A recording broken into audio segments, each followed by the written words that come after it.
அயலியோட அத்தை வந்துட்டு அயலியை பழி வாங்கணுன்ட்டு ஒரு விஷயம் பண்ணாங்க. ஏன்னா அவங்க அம்மாவே வந்துட்டு அவங்கள அடிச்சிட்டனால அது காரணம் அயலி தான் சொல்லிட்டு எப்படியாவது அவளை பழி வாங்கணும்னு சொல்லி ரித்திகாவுக்கு கொடுக்க வச்சுருந்த அர்ச்சனாவோட நகைங்க எல்லாத்தையும் வந்துட்டு எடுத்து ஒரு பேக்கில் போட்டுக்கிறாங்க. அதை எடுத்துகிட்டு போயிட்டு அயலி ரூமில் வைக்கிறதுக்காக போகிறாங்க. அயலி மேலே பழி வந்துடணும் அப்படின்றதுக்காக நேராக போனால் அவங்க அம்மா சாம்பிராணி புகை போட்டிருக்காங்க.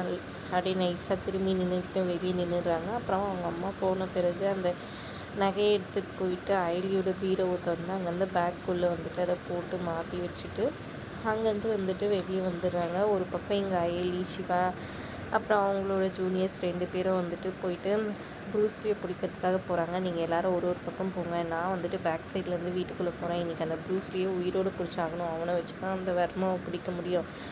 அதனால் ரொம்ப கேர்ஃபுல்லாக இருங்க, யாரும் வெப்பன்ஸ் வந்துட்டு எடுக்கக்கூடாது, அவனை உயிரோடு பிடிக்கணுன்ற மாதிரியே ஐலி சொல்லிடுறாங்க. அப்புறமா ஐலி வந்துட்டு உள்ளே போகிறாங்க. பேக் இது திறந்துருக்கிறதுனால கண்டிப்பாக உள்ளே தான் இருப்பான்ற மாதிரி போனாங்க. இங்கே ப்ரூஸ்லி வந்து வாட்ச்மேன் கெட்டப்பில் ரெடியாகி வராரு. கேமராஸ் எல்லாம் ஆஃப் பண்ணியிருக்காங்க, அவன் தப்பிக்கிறதுக்காக தான் அப்படின்ற மாதிரி இது பண்ணுறாங்க. அப்புறம் இவங்க உள்ளே போக இங்கே இந்திராணி போயிட்டு இருந்தவங்க பாப்பாவோட செப்பல், பாவைக்கு செப்பல் வீட்டிலேயே விட்டு வந்தாச்சு, அது அவளோட ஃபேவரட் செப்பல். அப்படியே கோச்சுப்பா, நம்ம போய் எடுத்துகிட்டு வந்துடலாம், எனக்கு கொஞ்சம் தூரம் தானே இருக்குது அப்படின்ற மாதிரி சொல்ல சரின்னு அவங்க அம்மாவும் சொல்லிடுறாங்க. அப்புறம் வீட்டுக்கு கிளம்பி அவங்க வந்துட்டுருக்காங்க. இங்கே ப்ரூஸ்லி வந்துட்டு அயலி வரதை வந்துட்டு பார்த்துட்டு அப்படியே நிற்கிறாரு, அவங்கள அடிக்கணும்னு சொல்லிட்டு.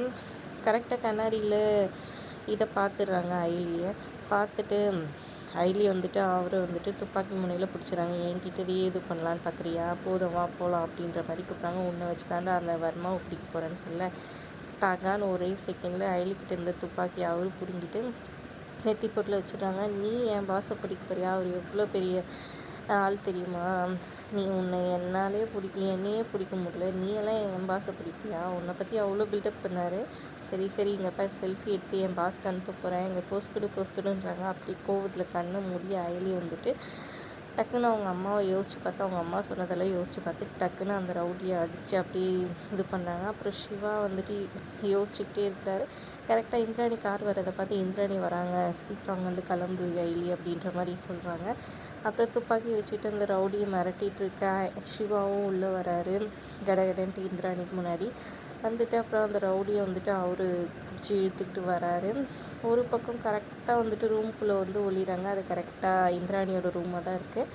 அங்கே தான் செப்பல் எடுக்கிறதுக்கு அவங்க வராங்க. ஏதோ நிழலடி மாதிரி தெரியுதுன்னு கண்ணாடி பின்னாடி ஒளிஞ்சவங்க கிட்டே இப்படி வந்து பார்க்கறதுக்காக இந்திராணி வராங்க. கரெக்டாக பாப்பா வந்து செப்பல் கெச்சிச்சுன்ற மாதிரி கைப்பற்றி அப்புறமா கிளம்பிடுறாங்க. அங்கேருந்து ஏதோ இருந்த மாதிரி இருந்துச்சு, அதான் வாங்க போகலாம் ஒன்றும் இல்லைன்னு சொல்லிட்டு. அப்புறம் அவங்க அம்மா பேக்கு கதவெல்லாம் திறந்துருக்குன்னு சொல்ல அவசரத்தில் வந்துட்டுருப்பாங்க, வாங்க போகலான்னு சொல்லிட்டு இந்திராணி கூப்பிட்டுட்டு கிளம்பிடுறாங்க. இன்னொரு பக்கம் இங்கே எல்லாம் ரெடியாகிடுறாங்க. சரி கிளம்பலாமா அப்படின்னு சொல்லிட்டு அவங்க சித்தி கேட்க எங்கே அந்த அயலியை காணோம் அப்படின்னு சொல்லி கேட்க அயலி கடைக்கு போயிருக்கா, ஒரு முக்கியமான பொருள் இல்லை, அதான் வாங்கிட்டு வர சொன்னேன்னு அவங்க அத்தை ஒரு பக்கம் சொல்ல இவளுக்கு இதே வேலையை வச்சுட்ருக்கான்னு கடுப்பாக வராங்க. அப்புறம் இந்திராணி கால் பண்ணி சீக்கிரமாக வந்துடுங்க, பையனுக்கும் பொண்ணுக்கும் நிறைய செலவு பண்ணுன்ற மாதிரி சொல்ல கண்டிப்பாக வந்துடும்னு சொல்லிடுறாங்க. சரி அவள் வந்துடுவா, நம்ம அதுக்குள்ளேயே வந்துட்டு ரித்விகாவை வந்துட்டு விளக்கேற்றி சாமி கும்பிட சொல்லுவேன்னு சொல்லிட்டு விளக்கேற்ற சொல்கிறாங்க. விளக்கேற்றி சாமி கும்பிட்டு எங்கடா இன்னும் அயலி வரலேன்னு பார்த்துட்ருக்காங்க. அவங்க தங்கச்சி வச்சு கால் பண்ண சொல்கிறாங்க, சீக்கிரம் வர சொல்லி அவங்க பாட்டி. சரின்னு அவங்களும் கால் பண்ணிகிட்ருக்காங்க. இங்கே ப்ரூஸ்லியை கூப்பிட்டுட்டு வராங்க. ப்ரூஸ்லி வந்துட்டு அயலி உன்னை சும்மா விட மாட்டேன் அப்படி இப்படின்னு புலம்பிகிட்டே வர பாருங்க. அப்போ சிவா வந்துட்டு கலாய்ச்சிட்ருக்காரு, நம்ம அந்த ஹோட்டலில் தேங்காய் பாலும் இதுவும் சாப்பிட்டோமே சூப்பராக இருந்துச்சுல்ல அப்படின்னு கலாய்ச்சி பேசிக்கிட்டு வந்துட்டுருக்காங்க. இன்னொரு பக்கம் பார்த்திங்கன்னா இது ஒரு பக்கம் இருக்கு, அயலி வரலின்னு டென்ஷனாக வந்துட்டு அவங்க பாட்டி ஒரு பக்கம் இருக்கிறாங்க. ரித்திகாவுக்கு ஆசீர்வாதம்லாம் பண்ணி விட்டுறாங்க. அதோட எபிசோட் முடியுது. தேங்க்ஸ் ஃபார் வாட்சிங்.